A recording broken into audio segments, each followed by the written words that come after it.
अस्सलाम वालेकुम नाजरीन। ड्रामा सीरियल शेर की आने वाली नेक्स्ट एपिसोड में हम देखेंगे शेर जो रिदा को पसंद करता है और अब जाकर वो अपनी माँ को इसके बारे में बताएगा तो उसकी माँ भी बहुत खुश हो जाएगी और जाकर उसके बाप को बताएगी कि रिदा हमारे बेटे को पसंद आ गई है और वो उससे शादी भी करना चाहता है, जिस पर शेर जमा का बाप भी खुश होगा और वो फैसला करता है कि वो कल ही जाकर रिदा के बाप से उसका रिश्ता मांगेंगे। इस तरह से अब शेर जमा का बाप सभी घर वालों के साथ रिदा के घर पहुंच जाएगा। वहां जाकर वो अपने दोस्त से कहता है कि मैं यहाँ पर आपसे आपकी बेटी का हाथ मांगने आया हूँ। हम दोस्त होने के साथ साथ अब रिश्तेदार भी हो जाएंगे। तभी अब रिदा का बाप शाहजहां से माजरत करते हुए कहता है कि मैं अपनी बेटी का हाथ आपके हाथ में नहीं दे सकता क्योंकि हम सैयद हैं और हम गैर सैयदों में रिश्ता नहीं करते। मगर शाहजहां अपने बेटे की खुशी की खातिर जाकर रिदा के बाप के कदमों में बैठ जाएगा। उसे कहेगा कि आपका ये मुरीद आपसे अपने बेटे की खुशियों की भीख मांगने आया है। मेरे बेटे की खुशी की खातिर आप मेरी ये दरख्वास्त कबूल कर लें।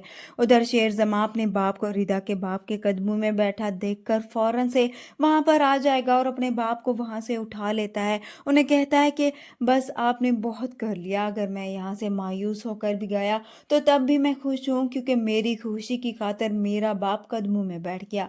वो अपने बाप से कहता है कि आपने मेरी खुशियों की कीमत अदा कर दी, इसलिए अब मुझे कुछ नहीं चाहिए।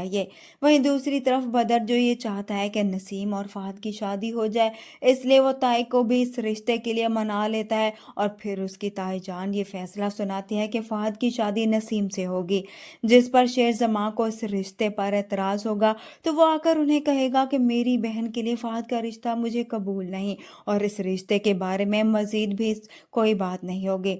इस तरह से बदर को शेर जमा पर गुस्सा आएगा। वो जाकर अपने भाई से बात करेगा तो वो अपने बेटे की साइड लेते हुए उसे कहेगा कि जैसा मेरा बेटा चाहता है मैं भी वही चाहूंगा।